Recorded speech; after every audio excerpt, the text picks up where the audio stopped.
नमस्कार विद्यार्थ्यांनो, तुम्हा सर्वांचं आपल्या नो थिंग्स या यूट्यूब चॅनलमध्ये हार्दिक स्वागत आहे। आजचा आपला विषय आहे गणित भाग 1 इयत्ता 10वीचा आणि आत्ताच्या बोर्ड एक्झामसाठी अत्यंत महत्त्वाचे असे एक वन शॉट आपण पूर्ण सगळाच गणित भाग 1चा सिलेबस या व्हिडिओच्या माध्यमातून पूर्ण करायचा आहे। परंतु आत्ता आपण फक्त पहिले 3 जे धडे आहेत तुमचे ते आपण इथे या व्हिडिओच्या माध्यमातून कव्हर करूयात। तर अत्यंत महत्त्वाचे असं टायटल आजच्या व्हिडिओचं आहे, त्यातून तुमच्या लक्षात आलं असेल की या सिलेबसमध्ये या वर्षीच्या तुमच्या ज्या ज्या काही गोष्टी तुम्हाला अवघड वाटतात किंवा ज्या गोष्टींवरती जास्तीत जास्त प्रश्न येतात त्याच गोष्टी या व्हिडिओमध्ये फक्त कव्हर करणार आहोत। तर सुरुवात करूयात आपण पहिल्या तुमच्या धड्यापासून। त्याचं नाव आहे इक्वेशन इन 2 व्हेरिएबल, म्हणजेच 2 चलातील रेषीय समीकरणे। 2 चलांतील रेषीय समीकरणे।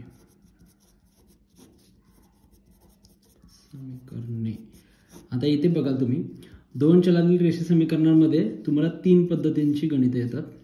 पहिलं असतं एका चलाचा लोप करायचा, म्हणजेच एलिमिनेशन पद्धत। एका चलाचा लोप करणे आणि यालाच इंग्लिशमध्ये एलिमिनेशन पद्धत असं म्हणतात। याच्यामध्ये काय आहे की तुम्हाला जे 2 चलातील रेषीय समीकरण दिलं जातं, जसं की x + y = 2 हे एक समीकरण, आणि दुसरं समजा x - y = 3 या पद्धतीचं जर समीकरण तुम्हाला दिलं असतील 2, तर यातून x किंवा y तुम्हाला बेरीज किंवा वजाबाकी करून चिन्हांच्या नियमानुसार तुम्हाला ते चल लोप करायचा त्याचा, आणि दुसऱ्या चलाची किंमत तुम्हाला मिळते। त्यातून मग परत जे लोप झालेलं चल आहे त्याची किंमत तुम्हाला काढायची असते। अशा प्रकारची गणितं तुम्हाला याच्यावरती येतात। तर एक साधारण याच्यामध्ये आपण समजून घेऊ पटकन की कसं करायचं असतं। समजा हेच 2 आहेत, तर या दोघांमध्ये आपण जर आपल्याला x चल जर घालवायचं असेल तर दोघांचं पण धन चिन्ह असल्यामुळे आपण त्यांची सरळ वजाबाकी करू, आणि जर आपल्याला y चल घालवायचं असेल तर ह्यांचं बघाल तुम्ही तर धन आणि ऋण क्रॉस असल्यामुळे आपण त्यांची बेरीज करू। तर आपण समजा यातून y जर घालवायचं म्हटलं आपण, तर आपण यांची बेरीज करू, तर या दोघांची बेरीज होईल तर इथं 2x येईल, आणि ह्या दोघं जण ऑटोमॅटिकली वजा होऊन 0 होतील, आणि हे 5 उत्तर येऊ शकतं। तर मग इथे आपल्याला 2x = 5 याचा अर्थ x = 5/2 अशा प्रकारे एक चल मिळतं। या चलाची किंमत या किंवा या कुठल्याही समीकरणात टाकून तुम्ही यानंतर y ची किंमत काढू शकता। या प्रकारची गणितं तुम्हाला येतात। त्याच पद्धतीनं ही एक पद्धत आहे एका चलाचा लोप करायचा। तसंच दुसरं आहे आलेख पद्धत। आता याला ग्राफ मेथड म्हणतात। आलेख पद्धतीमध्ये तुम्हाला आलेखाद्वारे x च्या किमती काढायच्या असतात। हे कसं, तर तुम्हाला अशाच प्रकारे 2 समीकरणं दिली जातील। समजा 2x + y = 5 हे एक समीकरण तुम्हाला दिलं आहे, तर याच्यामध्ये तुम्हाला एक आलेखासाठी तुम्हाला अशा प्रकारे टेबल बनवायचं आहे, आणि त्या टेबलच्या माध्यमातून तुम्हाला आलेखासाठीचे 2 जे निर्देशक आहेत ते काढायचे। समजा हा x आहे, हा y आहे, आणि इथे x किंवा y म्हणजे xy हे निर्देशक काढायचे।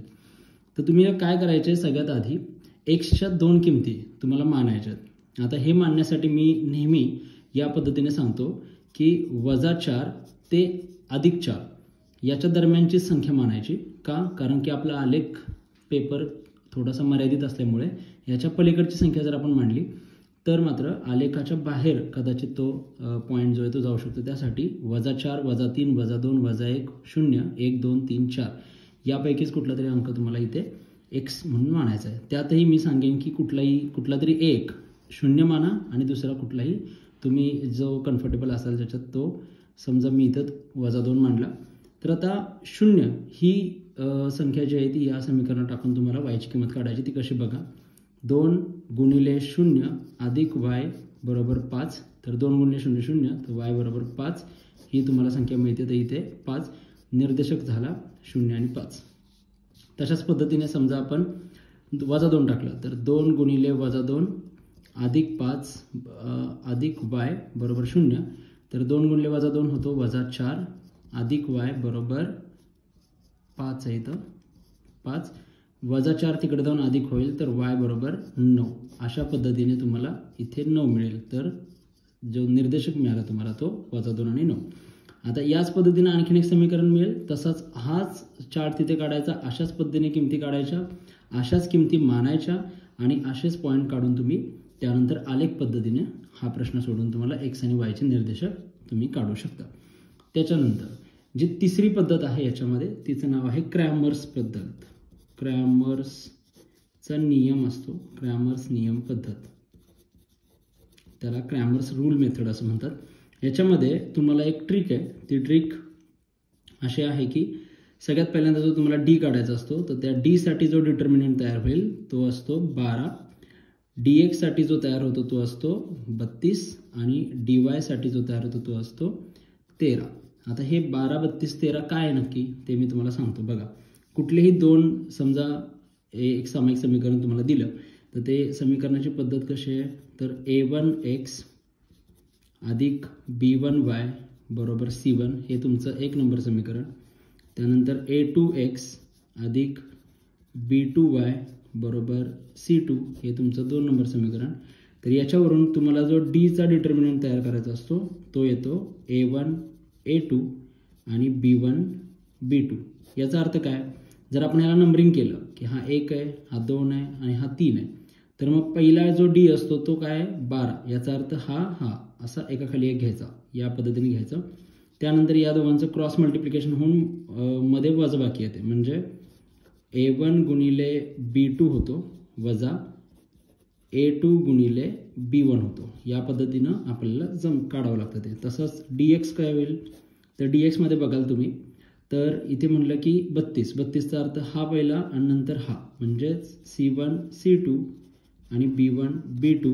याचा अर्थ इथे सुद्धा क्रॉस मल्टिप्लाय c1 गुणिले b2 वजा c2 गुणिले b1. या पद्धतीनं हे सुद्धा सॉल्व्ह होऊ शकतं. तसंच जो dy आहे तो काय, तो इथे म्हणले 13चा अर्थ हा आणि हा, म्हणजेच a1 a2 आणि c1 c2.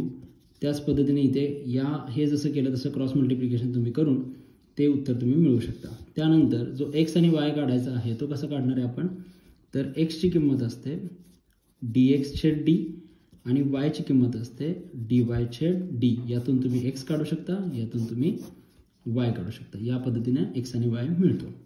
ठीक आहे, तर या झाल्या त्या 3 पद्धती.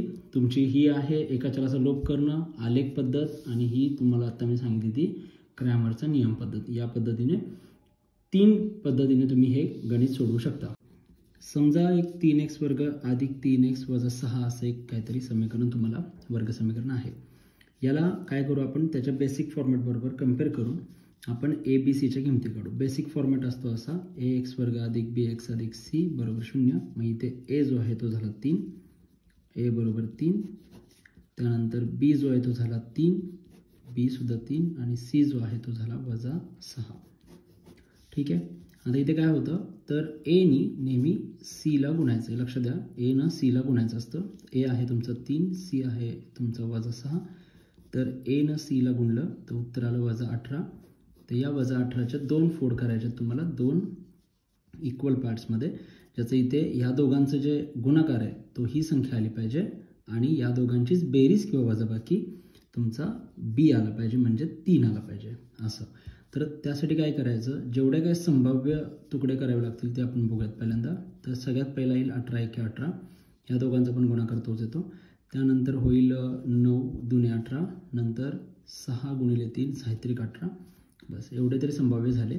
आता बघा, आपल्या तिघांपैकी एक जोडी जी आहे ती चूज करायची. ते कशी करणार आपण, तर इथे गुणाकार तर 18 येतो या तिघांचा पण कुणाची तरी बेरीज किंवा वजाबाकी जी आहे ती 3 आली पाहिजे. येस, तर बघा 18तून 1 गेला तर 17 राहील, 1 वाढवला तर 19. इथं पण 11 किंवा 7, पण इथे मात्र वजाबाकी केली तर 3 येते उत्तर. पण आता चिन्हांचा नियम बघा, कुठल्याही 2 भिन्न चिन्हांचा म्हणजे वेगवेगळ्या चिन्हांचा गुणाकार जो असतो तो वजा असतो. म्हणजे डिफरंट साईन असतील तर त्याचं मल्टिप्लिकेशन हे मायनस असतं ऑलवेज.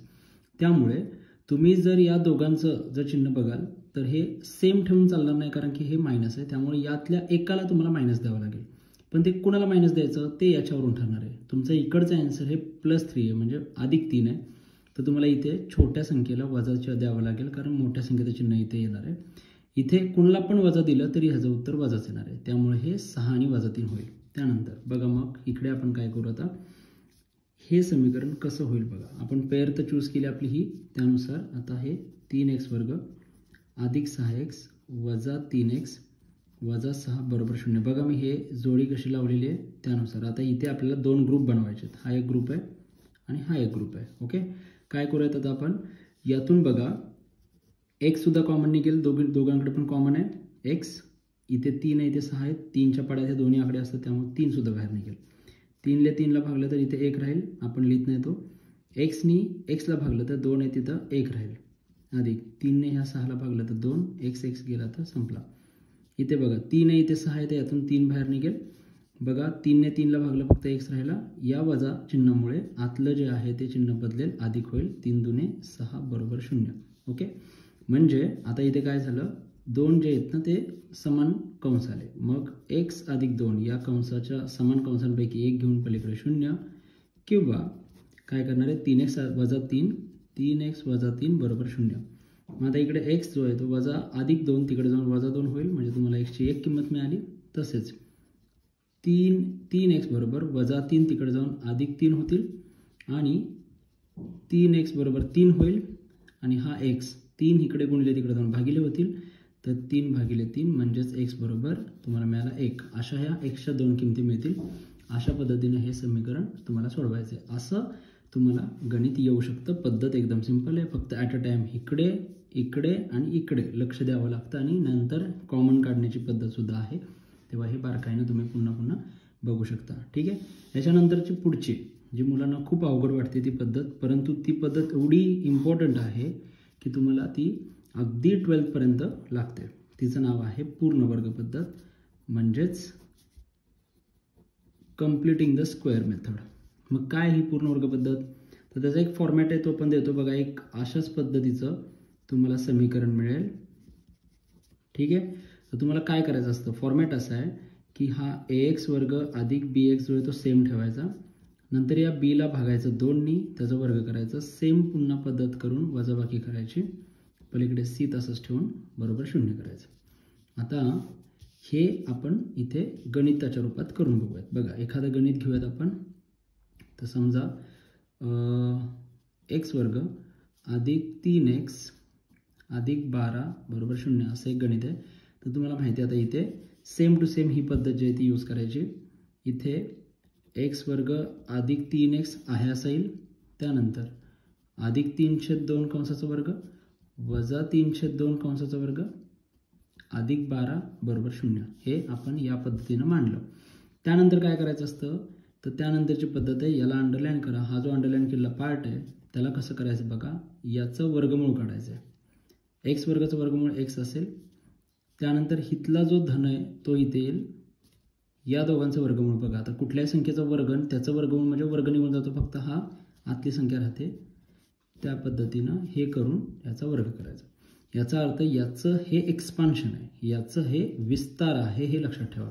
वजा 3चा वर्ग 9, 2चा वर्ग 4 अधिक 12 बरोबर 0. x अधिक 3/2चा वर्ग वजा, इथे काय करू आपण 4नी 12ला गुणायचं आहे आणि यांच्यात चिन्हांच्या नियमानुसार काय असेल ती बेरीज किंवा वजाबाकी करायची. कशी करू बघा. 12 12 चौक 12 त्रिक 36 12 चौक 48, तर वजा 9 अधिक 48 भागिले 4 बरोबर 0. हे आलं. आता आहे असं हे पुढे कंटिन्यू करा. ठीक आहे, पुढे इथे बघा वजा 9 आणि अधिक 48 आलं, तर 48 मधनं 9 गेले राहिले 39 आणि भागिले हा 4 हा असा बरोबर 0.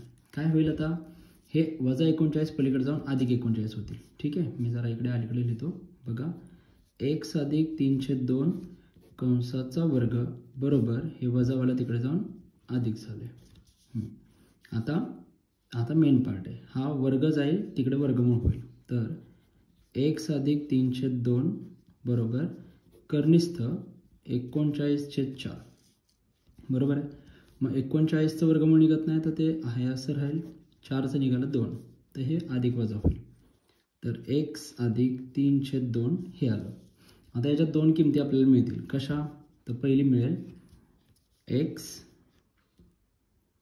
बरोबर कर्निस्थ 39/2 वजा 3/2, किंवा काय होईल x बरोबर वजा कर्निस्थ 39/2 वजा 3/2 बरोबर. ह्यांची काय वजाबाकी होणार नाही आहे, तर ह्या दोघांना कॉमन 2 असल्यामुळे इथे काय होईल कर्निस्थ 39 वजा 3 हे तुमचं उत्तर मिळेल पहिलं. ठीक आहे.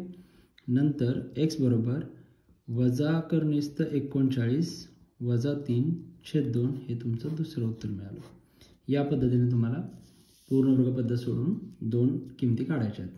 ही जी मेथड आहे ती खूप इम्पॉर्टंट आहे. ह्याच्यावरती 3 मार्कला लक्ष द्या, 3 गुणांसाठी तुम्हाला प्रश्न येतोच अशा प्रकारचा आहे. काही मुलांना हा अवघड जातो हा विषय, त्यामुळे त्यांनी तरी ह्याच्याकडे थोडंसं लक्ष देणं गरजेचं आहे. ठीक आहे. याच्यानंतरचा जो तुमचा तिसऱ्या नंबरचा जो पार्ट येतो तो म्हणजे आहे तुमची सूत्रपद्धत. तर सूत्रपद्धत काय, तुम्हाला सूत्र देतात. आता ते सूत्र कुठलं आहे, सूत्र आहे बघा x बरोबर वजा b अधिक वजा कर्निस्थ b वर्ग वजा 4ac भागिले 2a असं ते सूत्र आहे. म्हणजे तुम्हाला इथे सुद्धा पुन्हा एक्सच्या 2 किमती देतील किंवा एक्सचं समीकरण देतील. समीकरण असं असेल ax वर्ग अधिक bx अधिक c बरोबर 0 याच फॉर्मॅटमध्ये असेल. आपण एक उदाहरण घेऊयात. समजा असं उदाहरण दिलं 4x वर्ग अधिक 2x वजा 4 बरोबर 0. यातून तुम्ही जर a b c काढला तर a असेल 4, b असेल 2 आणि c असेल वजा 4. मग हे जे सूत्र आहे या सूत्रातला हा जो कर्णीतला पार्ट आहे तो आपण सेपरेट काढूयात. पहिल्यांदा बघा b वर्ग वजा 4ac तर b चा वर्ग म्हणजे 2 चा वर्ग वजा 4 गुणिले a 4 आणि c जो आहे तो वजा 4. तर 2 चा वर्ग 4 वजा 16 आणि 16 चौक 64 पण हे वजा वजा असल्यामुळे अधिक होईल. तर 4 अधिक 64 होईल 68. म्हणजे b वर्ग वजा 4ac जो आहे तो मिळाला तुम्हाला 68. आता ही किंमत आपण या आपल्या समीकरणामध्ये टाकूया. तर समीकरण कसं होईल, सूत्र बरोबर x जे आहे तो बरोबर वजा b अधिक वजा कर्निस्थ b वर्ग वजा 4ac छेद 2a. तर यासाठी बघा वजा b म्हणजे आता b ची किंमत तुम्ही इथे काढलेली आहे 2 आहे, ती वजा 2 अधिक वजा कर्निस्थ b वर्ग वजा 4ac काढलाय 68 भागिले 2 गुणिले a आहे तुमचा 4. ठीक आहे. वजा 2 हा असा, हा कर्निस्थ 68 जो आहे तो हा असा, इथे बेदुने होईल 4. ठीक. तर x ची घ्या. आता इथे एक्सच्या 2 किमती येत आहेत बघा, अधिक वजा असल्यामुळे ह्यांची काही बेरीज वजाबाकी होणार नाही आहे. त्यामुळं x बरोबर पहिली जी किंमत निघेल ती वजा 2 अधिक 68 भागिले 4 किंवा x बरोबर वजा 2 वजा 68 भागिले 4 अशा ह्या 2 किमती तुम्हाला सहज गतीने मिळू शकतात. या पद्धतीने बघा विद्यार्थ्यांना तुम्हाला ही सूत्र पद्धत ही पण सगळ्यात सोपी पद्धत आहे अशी. हे फक्त सूत्र तुम्हाला लक्षात ठेवायचं आहे. b वर्ग वजा 4ac कसा काढायचा तो, आणि सगळ्यात महत्त्वाचं या सर्व आत्तापर्यंत घेतलेल्या गणितांमध्ये तुम्हाला चिन्हांचे नियम जे आहेत ते खूप महत्त्वाचा रोल इथे प्ले करतात. त्यामुळं जर कोणाचे चिन्हांचे नियम चांगले नसतील तर त्यांनी आपला व्हिडिओ जो आहे तो चिन्हांच्या नियमासाठी आपल्या यूट्यूब चॅनलवरती अवेलेबल आहे, तो पण तुम्ही बघून घ्यावा, त्याचा सराव करावा. सराव केल्याशिवाय चिन्हांचे नियम पक्के होत नाहीत. चिन्हांचे नियम नसतील तर ह्यातली कुठलीही आकडेमोड तुम्हाला करता येणार नाही. व्हिडिओ आवडला असल्यास शेअर करा, लाईक करा आणि चॅनलवर नवीन असाल तर सबस्क्राईब करायला विसरू नका. धन्यवाद.